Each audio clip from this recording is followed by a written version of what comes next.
Sala TUSP, o podcast do teatro da Universidade de São Paulo. Uma sala virtual onde a gente conta histórias da história do teatro.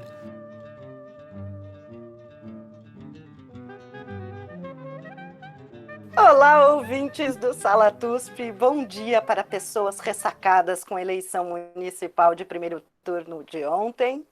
Nós estamos amanhecendo hoje.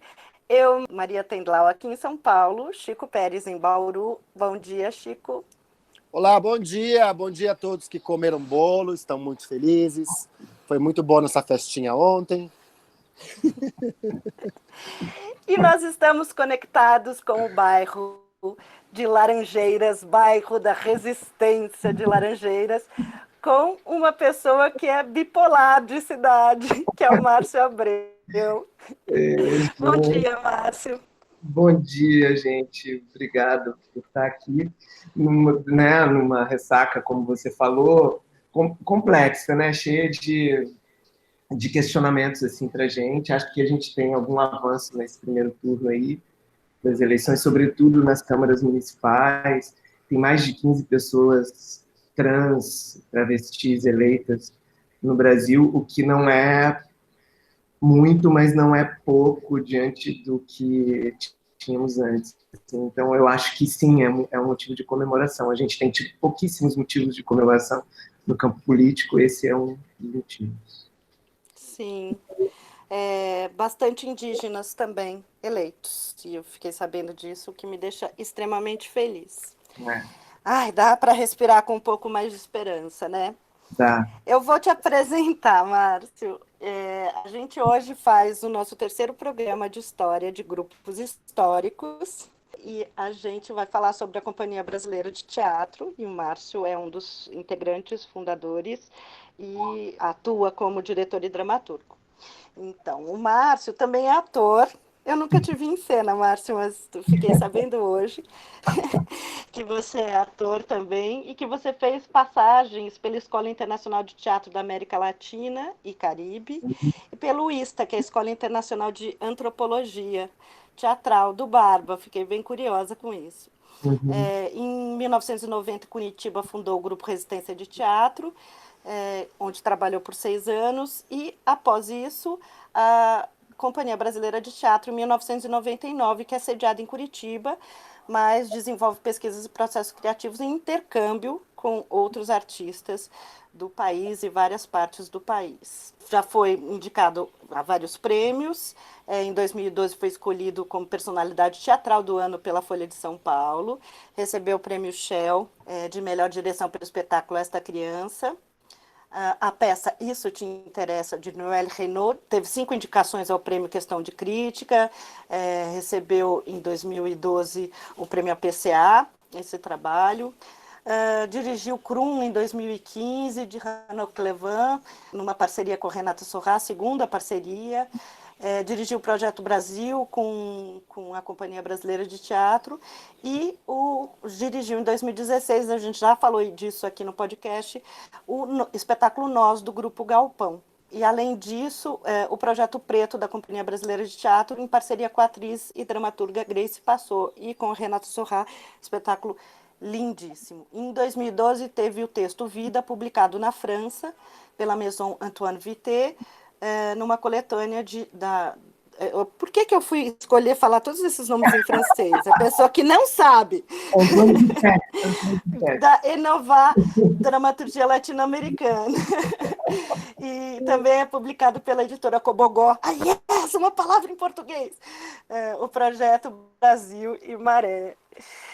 Querido, me explica, assim, para começar, como é que é essa bipolaridade de cidade, assim. Eu sempre fiquei muito curiosa como que você foi parar em Curitiba, você sendo carioca.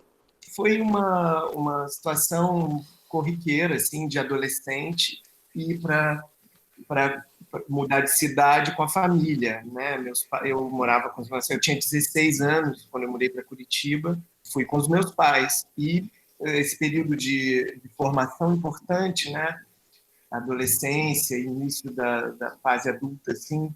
Então, Curitiba é uma cidade muito marcante para mim, em vários sentidos. desde referências que se tornaram pilares para mim na minha formação, não só intelectual, cultural, mas numa formação de uma certa sensibilidade, um olhar para o mundo que passa por encontros e situações que eu pude vivenciar numa cidade como Curitiba naquele momento, início dos anos 90.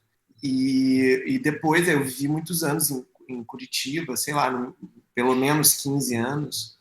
E, claro, o próprio trabalho, o próprio movimento do teatro, né, de uma certa maneira eu entendo que uma das perspectivas do teatro, e é interessante falar disso no momento em que a gente vive uma pandemia, os deslocamentos, as movências das territorialidades assim são fundamentos para mim de uma certa experiência do teatro.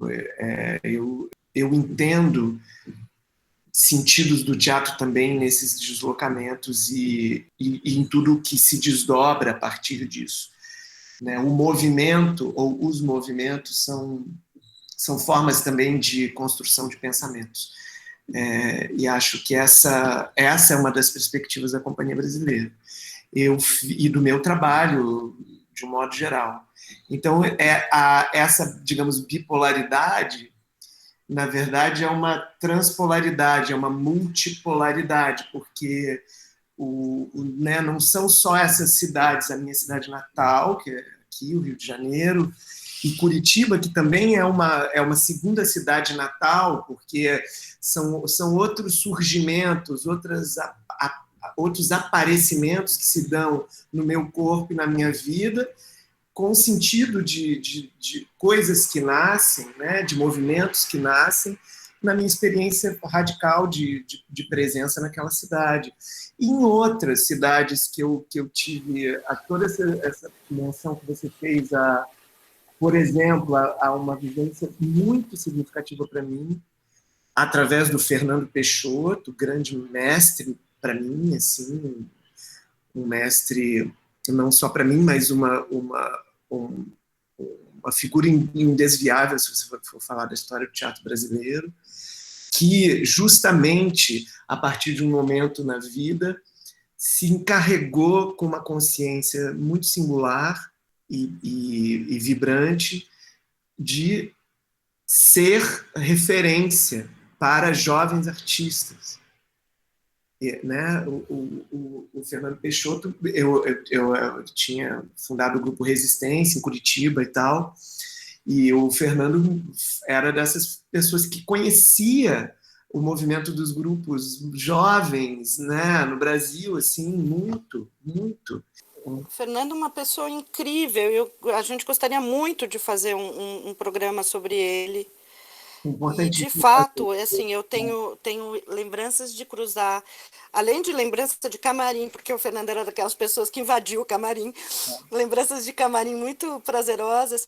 Essa lembrança dele circulando por vários lugares e acompanhando. Imagina, eu, sei lá, super jovem, com um grupo em Curitiba, porque, né, os anos 90, do final dos anos 80, início dos anos 90, para o novo milênio, há diferenças, mas assim, radicais de como as pessoas circulavam e se moviam no território, no país, sobretudo com o teatro. Para as nossas gerações, que tipo de mobilidade a gente passou a ter quando o Lula foi eleito, por exemplo. Isso é inegável. Todas as políticas. A minha geração é uma geração que conseguiu estatura artística por causa do que aconteceu depois que o Lula foi eleito. Eu não tenho dúvida disso. Eu vou fazer a última pergunta que eu tinha elencado de primeira, então.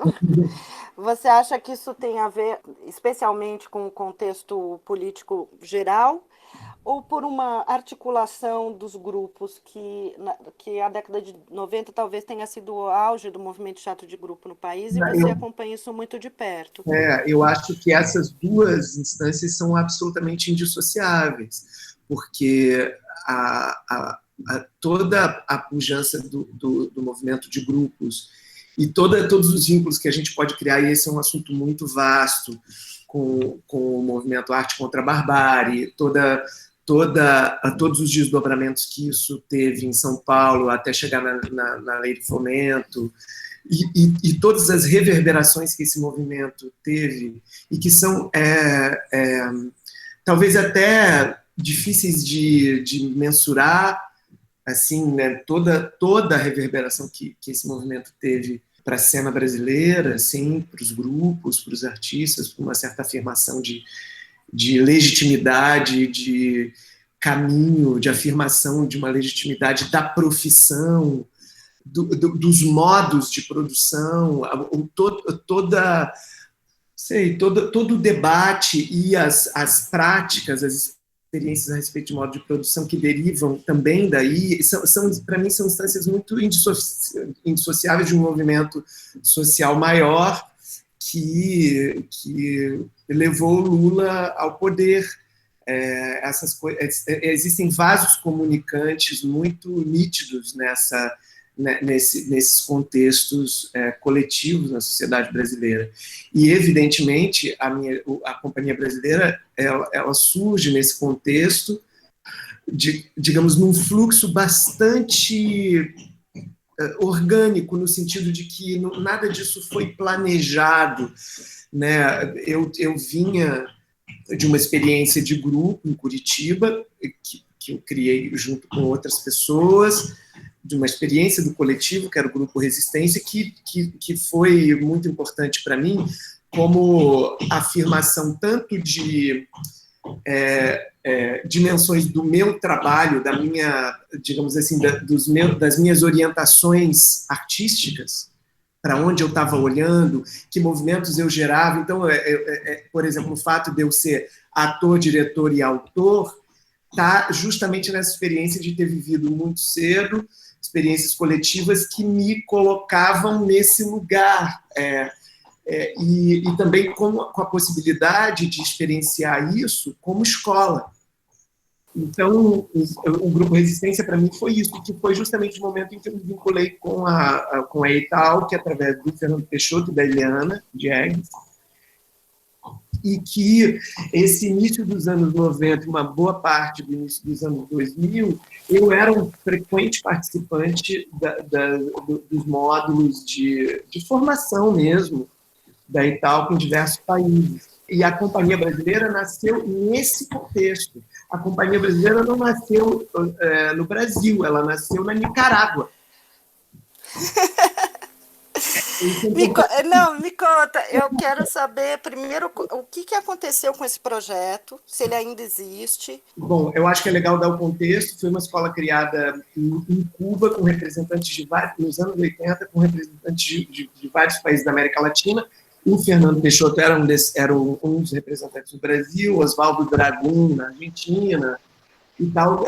Várias, né, Rosa Maria Marques, de Porto Rico, figuras muito significativas no teatro latino-americano, né? Santiago Garcia, mestre colombiano, dramaturgo, teatro de La Candelaria, muitas figuras dessa geração do Fernando e também de gerações mais novas que a dele, que estão no contexto de criação e de representação da Italc nos diversos países da América Latina, porque a Italc, evidentemente, é um projeto estético, político, educacional, muito, muito poderoso, que era uma escola de modelo itinerante e que tinha uma sede na Cidade do México, onde vive a Eliana Diegues, que é cubana, mas na época, não sei se ela ainda mora no México, mas acho que sim. Então, a Italc tinha uma característica, eu posso dizer antropológica, mas eu uso esse termo com muito cuidado, porque há frequentes interpretações equivocadas a respeito dessa dimensão no friccionamento com a experiência de formação artística e de criação artística. O que isso significava na experiência da Italc? O nosso deslocamento para determinadas circunstâncias em determinados países, as experiências de formação se davam em indissociável relação com os contextos específicos que recebiam a escola.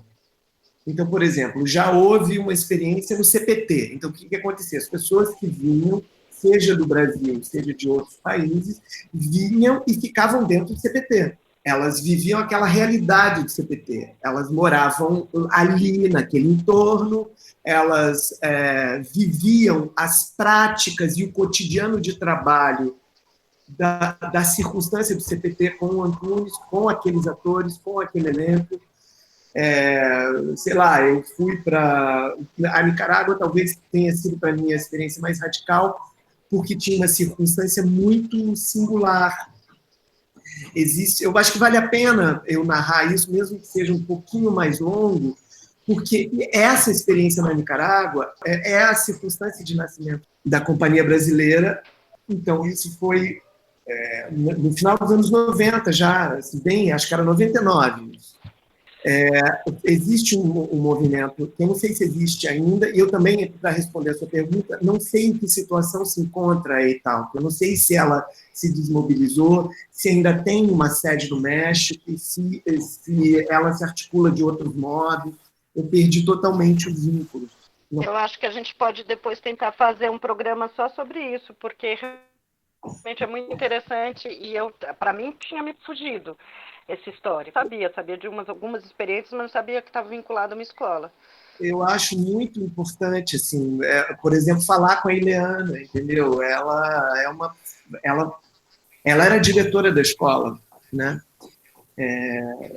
Ela, enfim, é um projeto belíssimo, assim. E aí, por exemplo, na Nicarágua, quem nos recebeu foi um movimento chamado MECAT, Movimento de Arte Testemunhal Campesino, que foi criado em 1979, quando da Revolução Sandinista. Então, é um movimento artístico de camponeses da Nicarágua, que foi criado nesse momento e que existia ainda nesse momento em que eu fui para a Nicarágua. E esse movimento, o MECAT, acolheu o modo de trabalho, de pesquisa, de ensino e de criação da EITAL. De que maneira? Esse movimento reunia núcleos de camponeses de todas as regiões do país, da Nicarágua.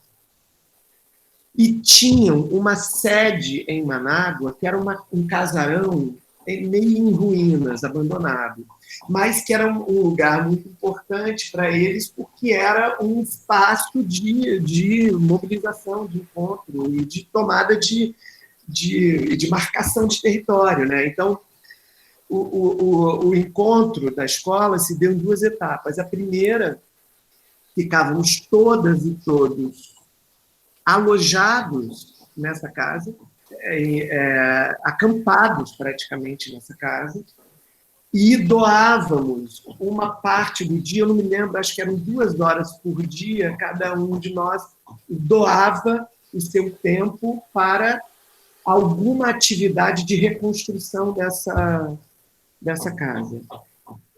Pintar uma parede, bater um cimento, botar uma telha, ou cozinhar para as pessoas, e os camponeses todos lá, e nós, artistas e estudantes de todos os países, inclusive dos Estados Unidos, da Europa, não é, porque a Italki não acolhia só artistas da América Latina, do mundo inteiro.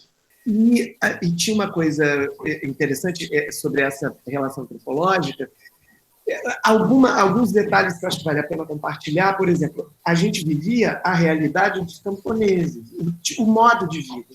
Então, quem dava o tom do cotidiano era quem recebia a gente. Então, desde assim, que horas você acorda, o que você come. Então, a gente acordava 4 da manhã, como eles, a gente fazia a comida a gente comia o que eles comiam. E a Nicarágua, nesse momento, né, a história desse país é uma história de luta, praticamente de guerra, de contra-guerra, de conflitos internos, assim, e também de desastres naturais frequentes que tornaram a vida muito hostil. né? Então, naquele momento, a cidade de Manágua praticamente não tinha malha urbana, não tinha endereço. Você chegava no aeroporto de Manágua, o lugar, por exemplo, a gente chegar na casa, não tinha rua tal, número tal. Era a rua onde era o não sei o quê, perto da onde era, onde tem uma árvore de não sei o quê, porque a cidade era uma ruína.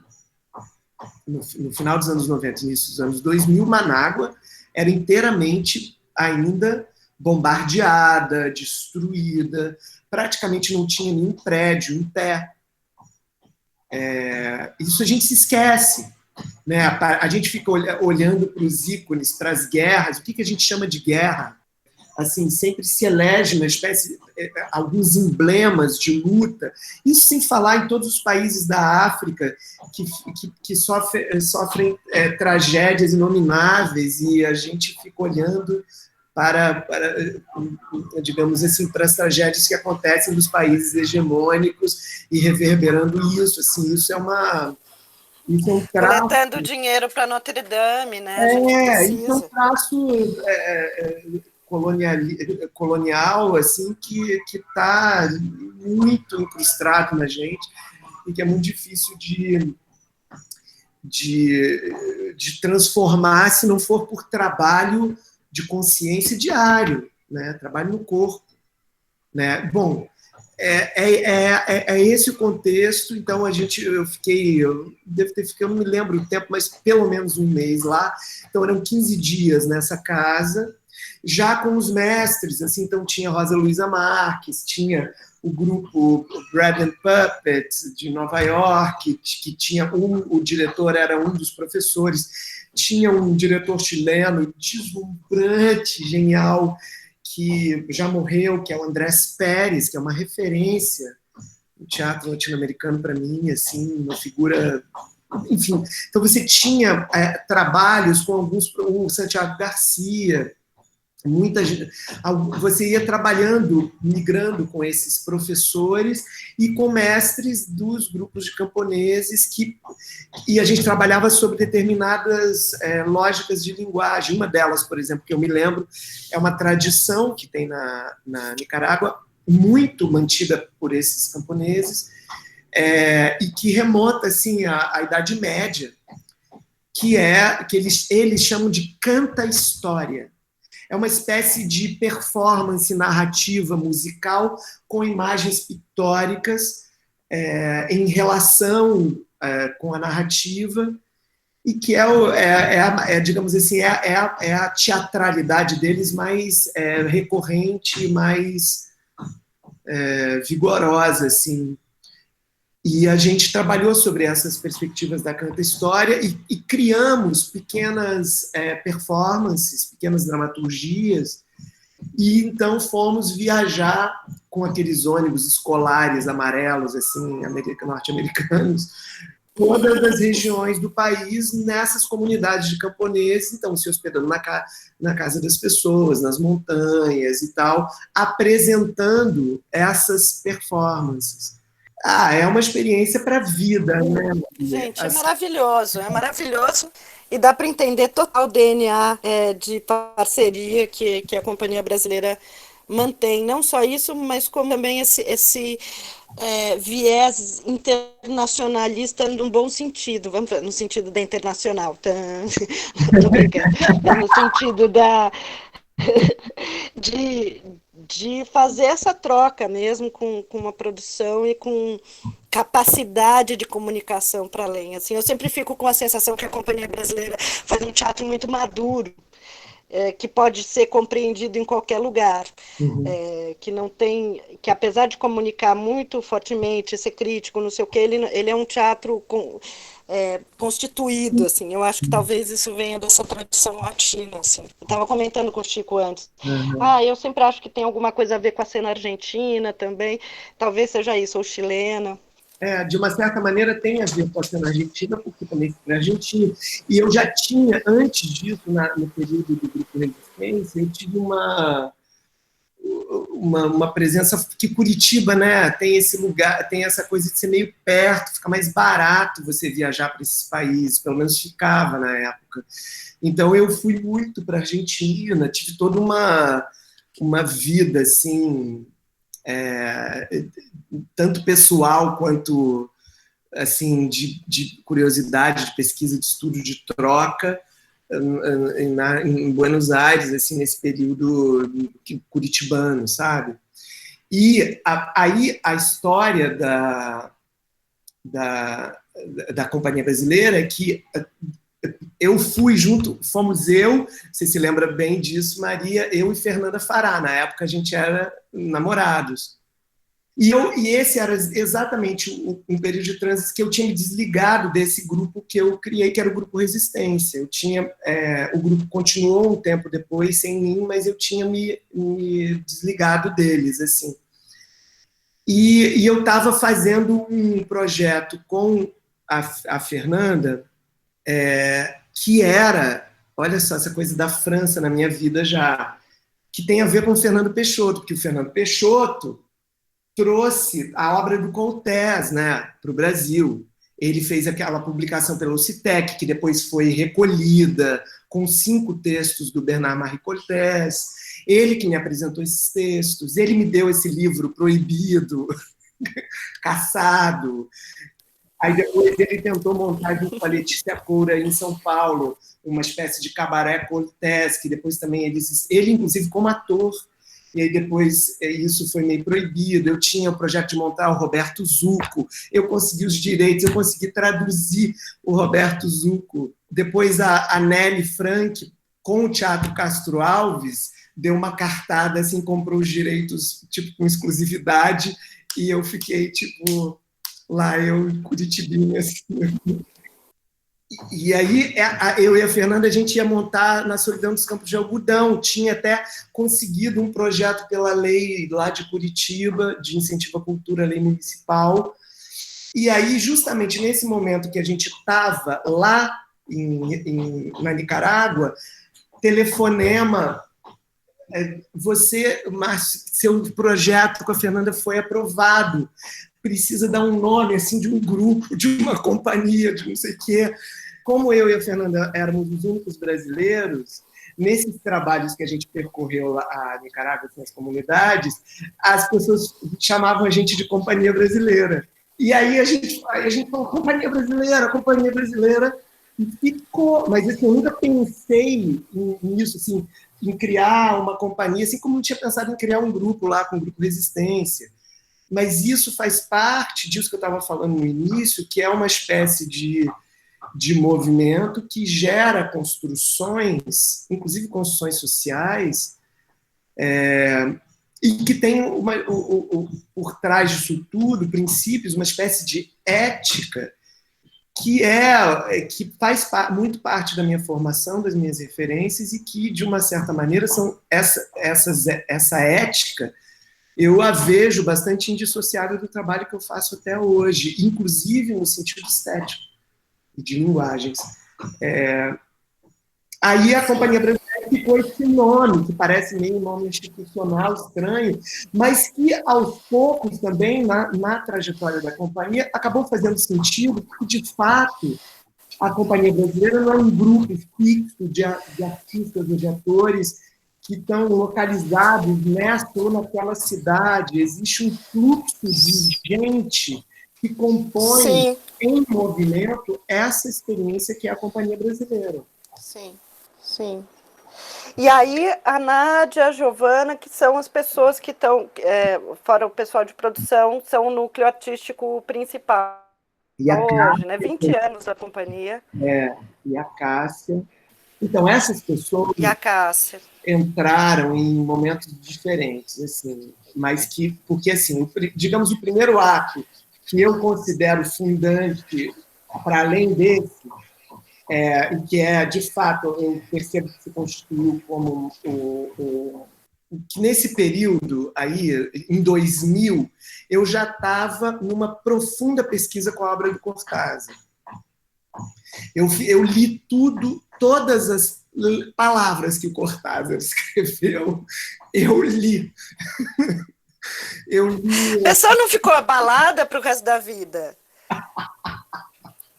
Uma referência, sei lá, genética quase para mim, né? Medular.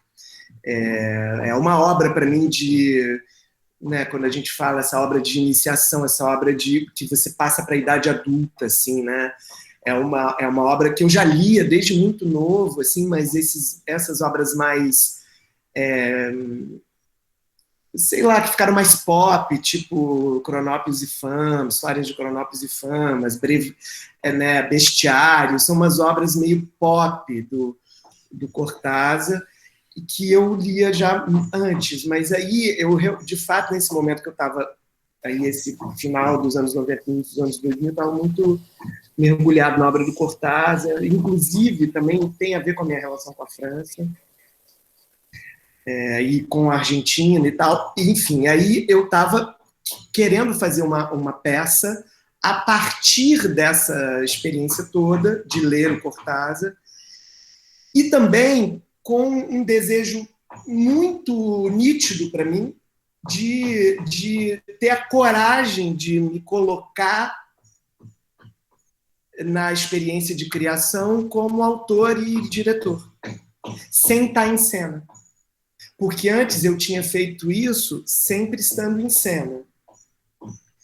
Então, o Volta ao Dia, que é a peça que eu criei a partir do Cortázar, é, para mim, um momento que eu me coloquei como autor, como dramaturgo e como diretor, e coincide com uma afirmação da companhia brasileira e com a chegada, por exemplo, da Nádia.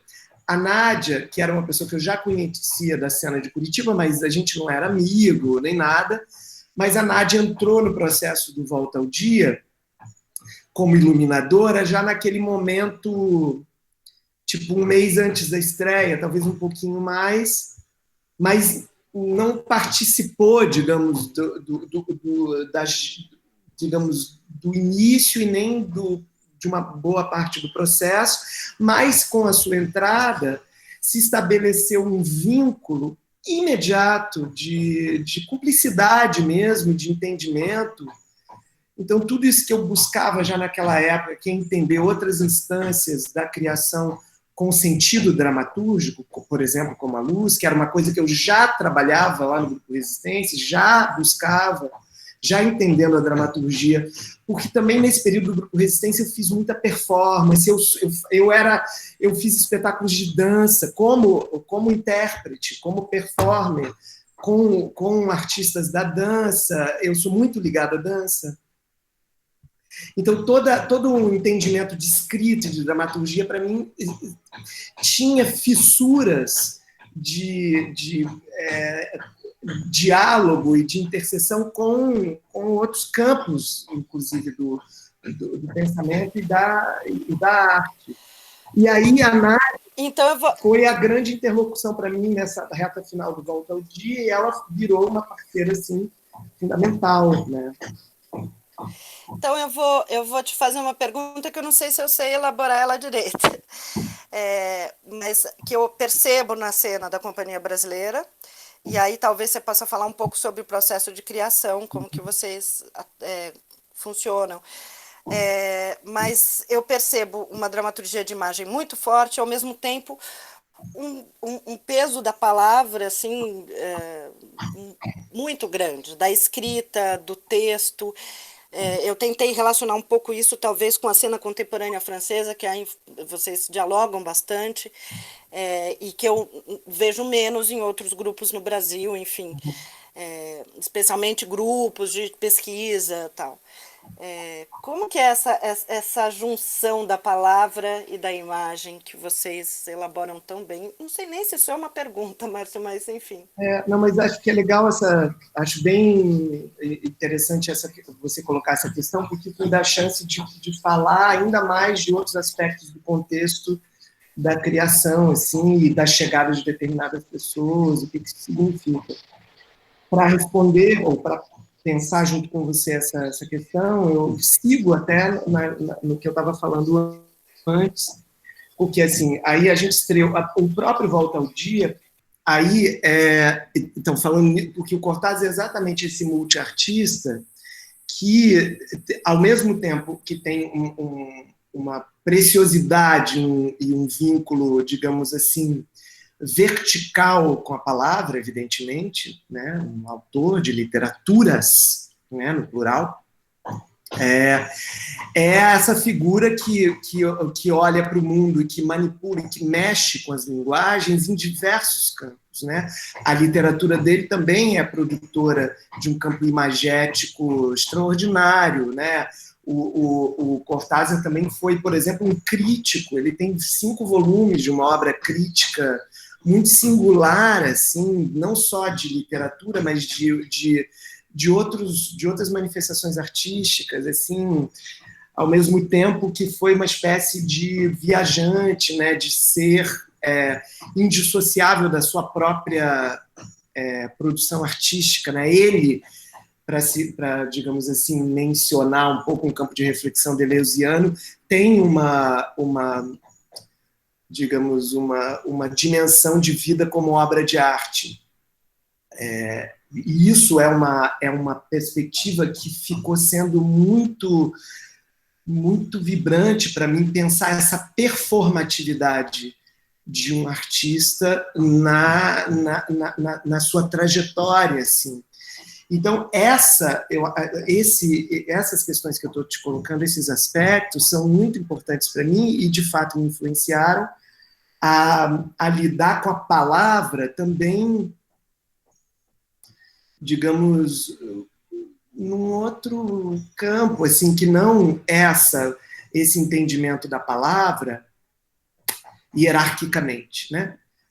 Digamos, nos padrões de uma cultura hegemônica europeia, mesmo com essa minha forte relação com a França, que é uma cultura que eu tenho profunda admiração e que me influencia bastante, mas isso tem um limite também de entendimento do quanto a palavra é totemizada na cultura francesa, por exemplo, e que eles lá ficam se debatendo para romper os artistas, né, essa prisão, e que a gente aqui não precisa se debater, a gente sabe que a palavra, nessa perspectiva hegemônica, ela separa.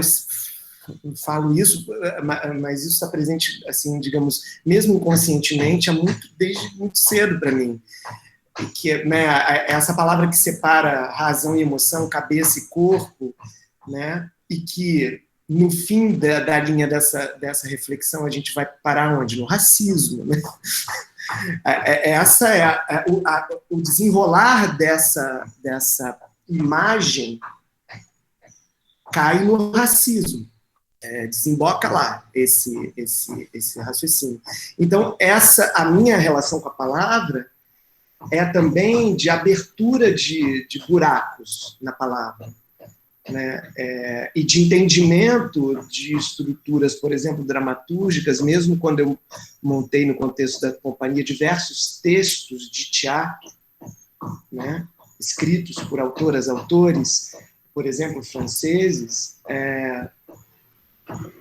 a minha relação com essas dramaturgias é de esburacamento, mas também essas dramaturgias são dramaturgias fissuradas, né? São dramaturgias que nascem em contextos também de perguntas sobre essa palavra dentro de uma cultura específica, né?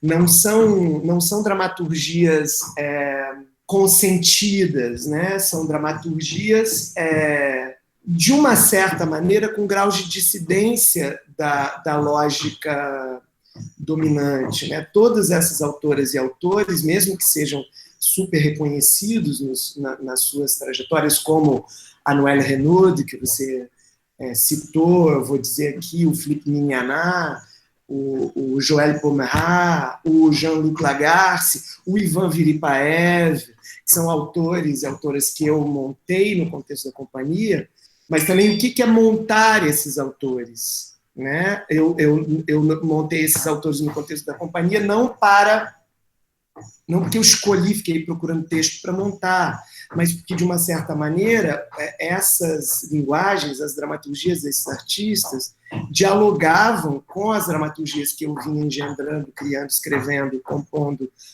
na minha história, e, de alguma maneira, também sair de um campo temático ou de um limite de referências que eu tinha até então para habitar um pouco outras referências que dialogavam com as que eu tinha até então, mas que expandiam a minha sensibilidade e, digamos assim, o meu léxico, foram fundamentais essas experiências. Então, eu cheguei junto, né, depois da experiência do Volta ao Dia, quando a gente estava viajando já com a peça, a Giovana, que morava em São Paulo, queria voltar para Curitiba. Então, ela falou, deixa eu seguir aí vocês. E aí ela entrou já, eu lembro, ela foi numa primeira viagem para o Festival de São José do Rio Preto, acompanhar a gente, meio para fazer um pouco de produção e tal, mas ela queria voltar a atuar, então e já, ela também muito identificada com as questões que estavam ali, ela que viveu alguns anos na França. Então, tudo isso foi uma confluência muito bonita, assim, um encontro de cumplicidade mesmo, de interesses compartilhados, vontades assim complementares, né? Dá para dizer que vocês olham para esses textos com esse olhar cortasiano, porque eu estou muito curioso ainda nessa questão da relação da palavra como o grupo trabalha, né? Porque vocês pegam um teatro, por exemplo, uma influência francesa que é extremamente literária, porque o Coltès ele está entre o campo do teatro e da literatura em alguns momentos. Totalmente. Só que a sua influência é do Cortázar, que basicamente é um autor literário. E aí você monta uma peça teatral justamente dessas fissuras e buracos que vocês falam. Eu acho isso muito curioso. Dá para dizer que vocês fazem essa transição entre esses dois mundos, literário e teatral, a partir desse olhar do Cortázar? A literatura, assim, a literatura é uma referência fundamental na minha vida. Assim. O meu corpo é atravessado pela experiência da literatura desde criança. Eu vou complementar a pergunta aí, porque eu acho curiosíssimo e eu queria saber se é uma coisa geracional, se é uma coincidência ou se é uma coisa territorial. Porque Fernanda é muito assim, o Guilherme Weber é muito assim. Eu sinto um peso da palavra nos artistas curitibanos assim muito interessante e esse faro para a escrita contemporânea, literária. Eu acho assim. Eu acho que, de uma certa maneira, provavelmente Curitiba tem uma certa influência. Nesse momento, essa nossa geração, minha, da Fernanda, do Guilherme, né, que são as pessoas que eu encontrei quando mudei para Curitiba, são exatamente essas. Tem uma vivência de um contexto cultural naquela cidade. Sim, Leminski morreu em 89. Então, em 2009, 2010, eu vou criar o Vida, que é um espetáculo, assim como eu criei Volta ao Dia sobre esse universo do Cortázar, eu criei o Vida sobre o universo do Leminski. A cidade, assim, a gente ficava nos bares dos poetas, o Bar do Cardoso, a gente convivia com a poesia e a música marginais, assim, dissidentes. Essa é a minha formação assim, de vida adolescente e muito jovem em Curitiba, que, de certa maneira, é uma cidade profundamente literária, né? Muito, assim, eu posso, sei lá, eu estudava, fazia ateliês de escrita com autores e também de cinema. O Trevisan, que é muito montado, né? O Dalton, que teve digamos, de uma certa maneira, foi o autor oficial do teatro dos anos 90 em Curitiba. Grandes montagens ao redor de textos, montagens históricas, né? Que, sei lá, o Vampiro e a Polaquinha ficou mais de 10 anos em cartaz em Curitiba, e é uma peça de teatro montada, dirigida pelo Adhemar Guerra. O Adhemar foi para Curitiba trabalhar com com autores, por exemplo, como o Dalton, né? Então é uma cidade bastante literária. Eu acho que não dá para recusar essa influência, não. Acho que você faz uma reflexão bem importante, e assim, complementando a questão que o Francisco colocou. Mas, de uma certa maneira, eu também sempre fui, mesmo desde criança, eu sempre fui muito uma criança que ficava lendo. Era o nerd, coitadinho. Então, para mim, Você... é um alívio sair do Rio de Janeiro, você entende isso? Entendo total. Sair... Para mim foi um alívio ser aceita no teatro, gente. As pessoas não sabem isso, mas teatro é só refúgio. É estratégia de sobrevivência. Totalmente. No Rio de Janeiro, criança e pré-adolescente, eu não era ninguém, eu era um pária, entendeu? Essa cidade exuberante, cheia de montanhas, mar, entendeu? Totalmente. Não, o ambiente, o environment influencia bastante. Ou a sair de noite. Então, essa é a virada para mim em Curitiba, é viver com as criaturas da noite.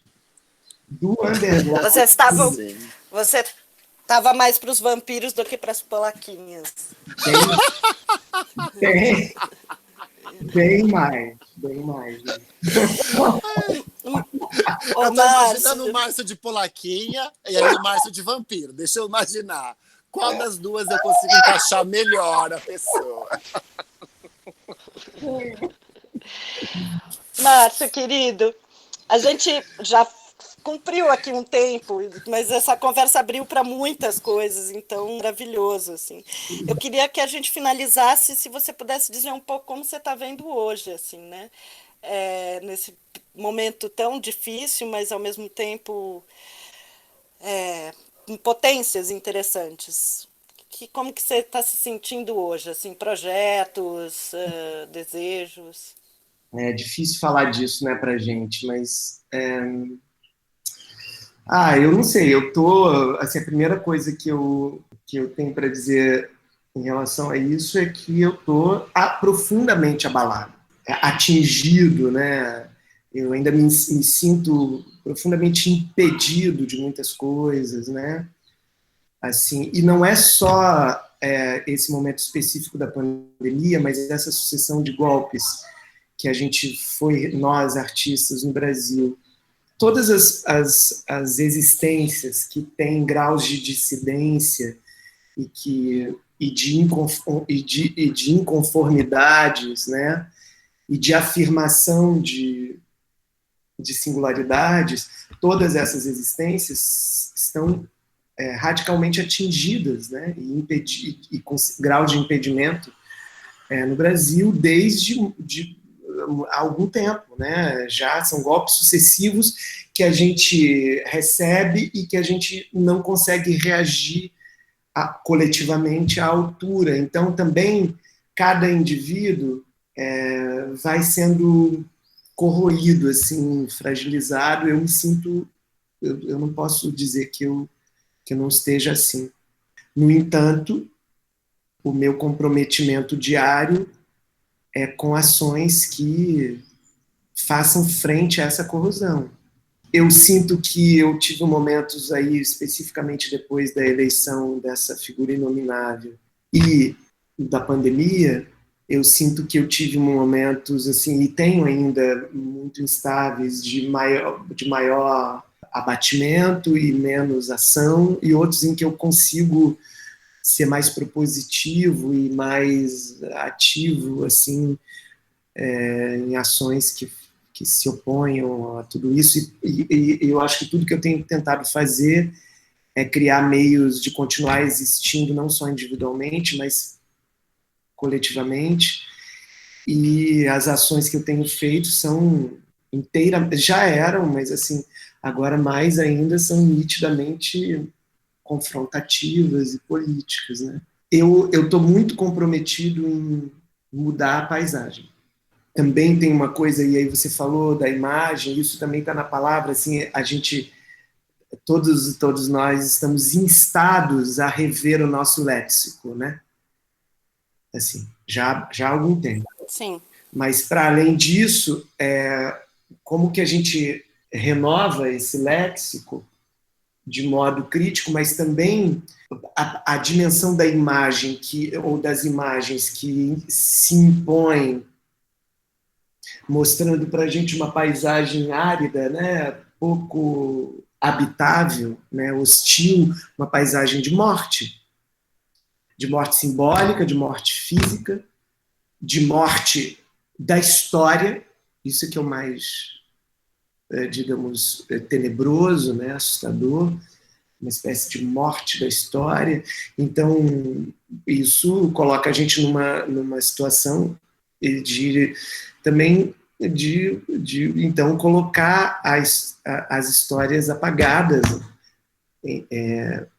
na superfície e fazer emergir outras articulações de vida, de relação, de modo de produção, de como a gente consegue estabelecer vínculos a partir de agora que nos permitam colocar outras imagens no lugar das imagens de morte, no lugar das imagens de fim, no lugar das imagens de destruição, de corrosão.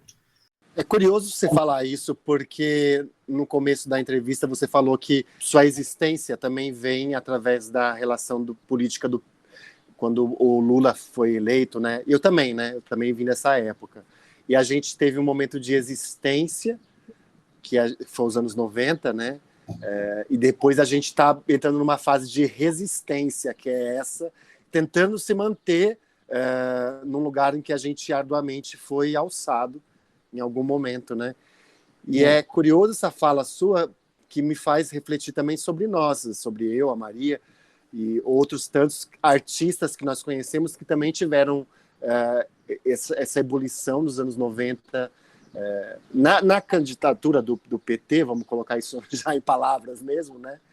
E a gente depois sofreu esses golpes, e a gente sofre isso diariamente. Então, quando você diz e parece ser um pouco abstrato, na verdade não, ele está falando diretamente no cerne de cada um de nós que estamos ouvindo. Claro, é muito nítido, assim, se não, o trabalho com determinado pensamento de política pública para as artes, para a cultura, não tivesse sido implementado, eu não teria conseguido. Muito provavelmente uma companhia como a Companhia Brasileira não teria feito o que fez, ou talvez não existisse. Sei lá, trabalhos como Projeto Brasil e Preto só existem como são porque tiveram modos de produção que deram chance da gente parar para estudar, parar para pesquisar, parar e se deslocar para criar, por exemplo. Criar em movimento, criar em deslocamento, com encontros. O Preto foi inteiro criado com interfaces com o público. A gente criou assim, o público participou dos primeiros atos de pesquisa até a véspera da estreia. A gente fez residência, criou o trabalho inteiro em residências artísticas em debate com o público. No interior de São Paulo, em Belo Horizonte, no Rio, em São Paulo mesmo, capital, na periferia, no Campo Limpo, na Alemanha, em 2 cidades, na França. Assim, sempre nessa... Isso a gente não conseguiria se a gente não tivesse mínimas condições de produção aqui no Brasil e se a gente não tivesse tido a chance de ter a dimensão que o trabalho anterior teve e que nos levasse para fora do país e nos permitisse criar também vínculos de produção com parceiros fora do país, que permitisse o trabalho ter a dimensão que ele tem. Então, isso só foi possível porque o Lula foi eleito, porque teve o Gilberto Gil, porque teve o Juca, porque teve uma mobilização coletiva dos grupos, do movimento de grupos no Brasil nos anos 90, é isso. E o debate que teve e as militâncias que se articularam e se organizaram. Não haveria chance desse trabalho nascer como é. Talvez outra coisa, mas essa não. Pois bem, ouvintes, percebam que a arte não é chuchu no mato, entendeu? Que nasce do nada. E eu quero terminar o nosso podcast agora por uma questão de tempo só, dizendo que é possível sim construir outras paisagens, cantar outras histórias. Vamos estar junto, vamos ficar junto, que é isso aí. Obrigadíssima, Márcio, obrigadíssima. Obrigado, Maria, obrigado, Francisco. Obrigado pela chance de falar assim, desse modo, né? Falar, porque isso também acho que é importante, assim, essa maneira de estar juntos também é uma linguagem, né? Que a gente precisa cultivar. Querem tirar essa perspectiva da gente, mas não tiraram e acho que não vão tirar, não. Né? Então... A gente tem que lutar pela palavra, né? Tem. Lutar pela palavra porque ela é a âncora da história, das histórias. E isso a gente tem que manter. E eu falo isso assim como frase de vida no momento. É isso. O meu próximo trabalho com a companhia, que deveria ter estreado dia 3 de julho aí em São Paulo, se chama Sem Palavras. A questão é essa aí. Beijos, ouvintes. Fiquem com essa. Muitas palavras.